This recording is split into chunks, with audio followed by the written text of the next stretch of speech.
ये मेरी मौसी की गवाही है बीते दिनों की। ये काफी टाइम से बीमार चल रहे थे।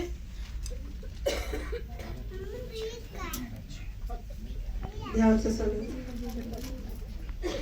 ये मेरी मौसी की गवाही है बीते दिनों की। ये काफी बीमार चल रहे थे और इनकी हालत इतनी ज्यादा खराब हो गई थी कि अभी बीते दिनों में ये घर पे नानी ने इनके लिए नाश्ता बनाया और ये नाश्ता बनाने के टाइम तक ये बिल्कुल ठीक थी और जैसे ही नाश्ता खा के ये लेटी,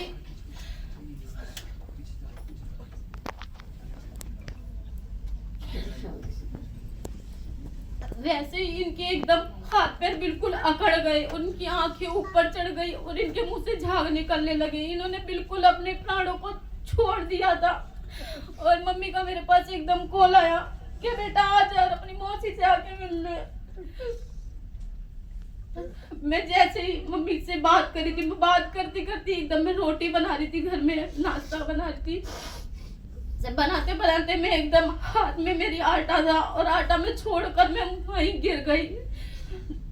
और मैंने जैसे ही मम्मी जी फिर वहां पर आई, कह बेटा क्या हो गया। मैं रोने लगी बहुत बुरी तरीके से। मेरे मुंह से कुछ भी आवाज नहीं निकली, मैं कुछ भी नहीं बोल पाई। और इतने में ऐसा नहीं हो सकता मम्मी, ऐसा नहीं हो सकता। मैं बस यही बोल रही हूँ, ऐसा नहीं, मेरे मुंह से यही आवाजें निकल रही।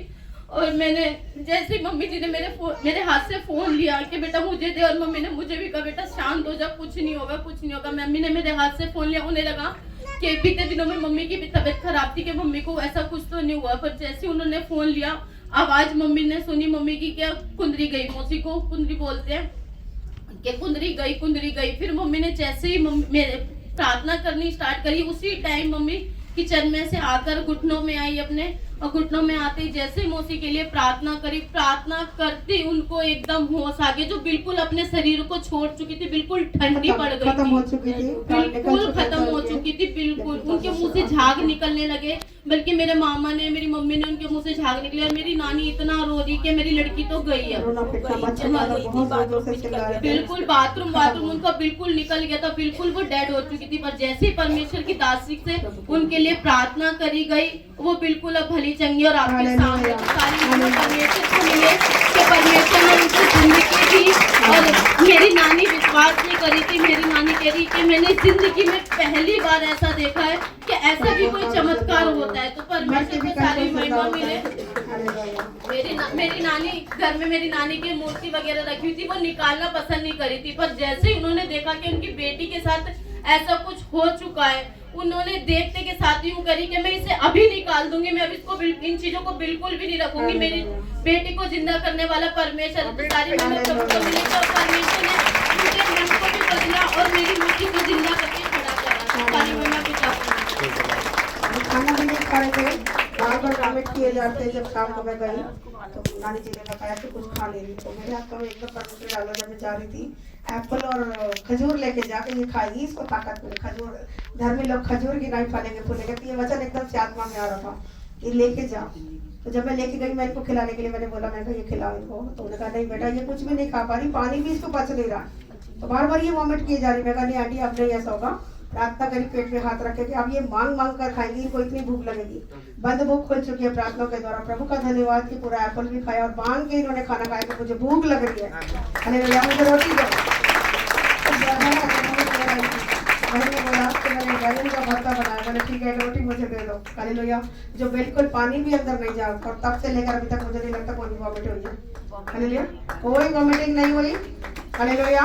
खा भी रही है, पचा भी रही है जो कुछ खाया, और परमेश्वर ने जीवन भी दिया। ये 33 का मुर्दा जिंदा करके खड़ा किया। और जब मैं फ्राइडे को वेडनेसडे को इस बात की गवाही दे रही थी, तो एक और मुर्दा जिंदा होने की खबर आई जो काफी टाइम पहले हुआ था और हम भूल गए थे। उन्होंने कहा दीदी सबकी गवाहियां देते रहते हो, और मैं भी तो मर के जिंदा हुई। गीता बहन अभी है यहाँ क्या? अभी नहीं दिख रही। तो उन्होंने मुझे बोला कि दीदी मैं भी तो मर के जिंदा हुई हूँ, मेरी गवाही तो आपने कभी दी नहीं। मैंने कहा सॉरी बहन, मैं तो भूल ही गई थी कि आप भी मर के जिंदा हुए। हालेलुया। तो 34 मुर्दे 2024 तक परमेश्वर ने जिंदा कर दिए, जो एक टाइम अपनी जिंदगी का भरोसा लेकर आज 34 मुर्दे जिंदा हो चुके हैं। हालेलुया। ये अद्भुत काम करने वाला परमेश्वर यहाँ मौजूद है, वो आज आपके जीवन में भी काम करने वाला है। आमीन। अगर आपकी कोई मुर्दा परिस्थिति आज वो जीवित हो जाएगी। आमीन। बाइबल कहती है विश्वास करने वालों के लिए सब कुछ संभव है। तो जोरदार ताली बजा दीजिए और बाइबल को ठीक है प्रभु ने नया जीवन दिया, अपने जीवन आप प्रभु को दे दीजिए। आमीन। सब लोग हाथ बढ़ाइए। बाइबल में लिखा है कलीसिया जब लॉ लगा के प्रार्थना करते हैं तो बंधन टूट जाते हैं। सिर्फ हाथ ही आगे नहीं बढ़ाना, मुंह खोल कर आशीष देने के जो भी इनको स्पेलिंग है, स्पेशली इनके पेट में जो सूजन आ रही है वो सारी सूजन इसी समय खत्म हो जाए। बाइबल बताती है धर्मी जन की प्रार्थना के प्रभाव से बहुत कुछ हो सकता है। सब कुछ तो परमेश्वर ने अपने हाथ में रखा है, लेकिन बहुत कुछ आपके मेरे हाथ में। सभी लोग हाथ बढ़ाएंगे, हाथ बढ़ाइए और आंखें बंद कीजिए और प्रार्थना कर इसको कीजिए कुंडली बहन का पेट जो फूला हुआ इसी समय नॉर्मल हो जाए।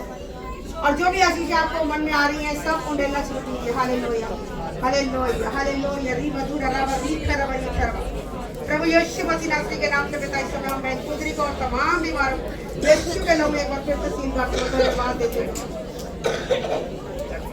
परमेश्वर आज तक आपने सही सलामत सुरक्षित रखा हूँ, धन्यवाद देते।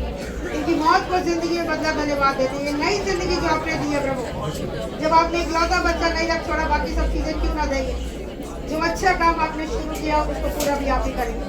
जो भी बहन का पेट फूल रहा है प्रभु यीशु के नाम से, प्रभु धर्मी लोगों की प्रार्थना के प्रभाव से प्रभु जी आपने कहा बहुत कुछ हो सकता है। Hallelujah hallelujah. प्रभु आपने कहा जब तुम बीमारों के हाथ रखोगे बीमार चंगे हो जाए। यह हाथ मेरा नहीं प्रभु जी आपका हाथ है, मेरे हाथ पर आपका हाथ आ जाए।